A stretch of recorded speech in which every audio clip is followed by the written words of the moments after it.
مساء الخير، اخباركم ايه؟ كل سنه وانتم طيبين ورمضان كريم عليكم جميعا يا رب. النهارده هقول لكم طريقتي في القطايف. بصوا شكلها جميل قد ايه. محدش يتوقع ان دي قطايف، طبعا شكلها عامله زي الصدف. إيه وطعمها حلو قوي. بس هجهز الكريمه الاول: نص كوبايه من النشا، نص كوبايه من اللبن البودر، ربع كوبايه من السميد، نص كوبايه من السكر، وثلاث كوبايات من الحليب. وهنخفقهم مع بعض كويس جدا.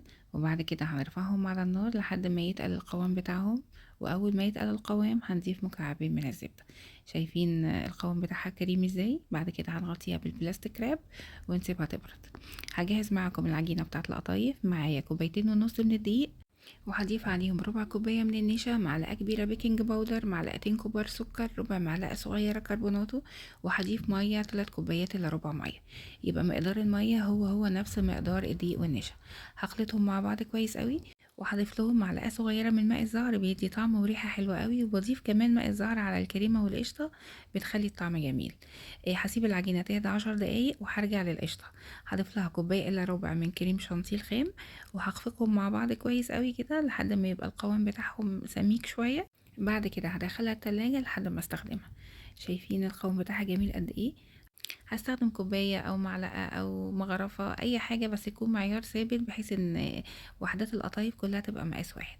وفي طاسة سخنة على النار هبتدي احط الوحدات. انا استخدمت المعلقة اللي هي المعيارية الصغيرة. النار بالنسبة للقطايف بتبقى نار هادية، لا هي واطية قوي ولا عالية، نار متوسطة. هجرب معاكم كذا واحدة زي ما انتوا شايفين كده. اول ما تبتدي تعمل فقاعات من فوق وفتحات، اعرفوا ان العجينة ناجحة معاكم والطريقة مظبوطة. بصوا جميلة قد ايه، وبصوا ظهرها ذهبي ازاي. عايزة اقول لكم كمان ريحتها حلوة قوي. بصوا لونها جميل قد ايه. وممكن نضيف كمان للعجينة رشة فانيليا. فريحة بتاعت ماء الزهر مع الفانيليا بتخليها ريحتها روعة. طبعا كلنا عارفين ان القطايف ما بتتقلبش على الوش التاني. بمجرد ان احنا نلاقيها نشفت من فوق وان ما فيش عجين باين فيها يبقى كده، وحرفها من تحت بقى ذهبي، يبقى كده هي استوت. اهم حاجة نطلعها على قماشة او فوطة ونغطيها علشان ما تنشفش. شايفين البخار طالع منها قد ايه؟ سخنة جدا طبعا. وزي ما قلت لكم لازم نغطيها. هخلص الكمية كلها معاكم. جميلة جدا، وطلعت لي يعني الكوبايتين ونص دقيق دول طلعوا لي كمية كتيرة جدا. انا كنت فاكرة ان انا اوزنهم واقول لكم الوزن بتاعهم كام بالظبط، بس نسيت. بالنسبة لحشو القطايف كان عندي عصاك في التلاجة، هنا هحشيها بيه. وعندي هنا ميكس مكسرات وزبيب وجوز هند. وعندي كمان ميكس جبن تشيدر وموتزاريلا على رومي على زيتون. اول طريقة هنا عندي، الطريقة دي روعة. هنجيب قوالب الكب كيك وهندهنهم بفرشة خفيفة من السمنة، ونبدأ نضيف وحدات القطايف فيها. عايزة اقول لكم دي اخف والذ طريقة، وشكلها حلو في التقديم، وطعمها روعة. ودي بتبقى حلوة قوي لو احنا مش حابين نقلي القطايف في زيت، فبيبقى طعمها خطير وبتبقى خفيفة جدا. دي انا حشيتها ميكس جبن. هدخلها في الفرن تحت الشواية. ما بتاخدش 10 دقايق لان طبعا هي مستوية.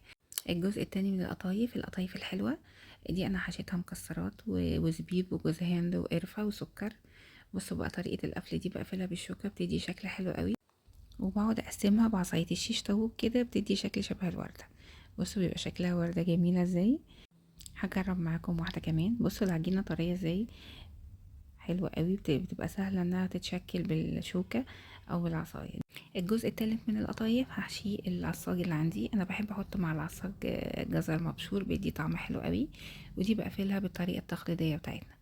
بحب اقفلها دايما بطرق مختلفة عشان اميز بين الحشوات، خاصة لما نكون هنحشي قطايف حلو وحادق او هنعمل اكتر من نوع.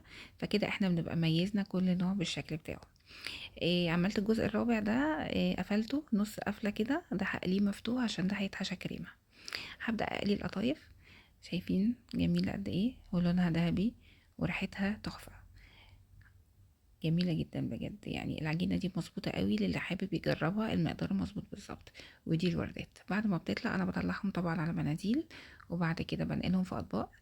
الوردات دي القطايف الحلوة اللي كنت حاشيها مكسرات وزبيب، ضفت لها السيرب. والنوع التاني ضفت له الكريمة.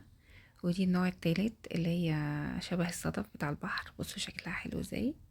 ودي النوع الرابع اللي انا حشيتها لحمة مفرومة على الصاج. وبكده اكون حشيت معاكم 4 اصناف من القطايف. ودي اللي بالقشطة كلهم احلى من بعض. ودي طبعا اخفهم اللي هي شبه صدف البحر دي، لانها طبعا مش مقلية في زيت، فطعمها جميل جدا وشكلها جميل قوي وحلو قوي في اعياد الميلاد والعزومات لما تتحط كده فشكلها جميل. اتمنى الوصفة تكون عجبتكم واتمنى تجربوها. دمتم بصحة وهنا.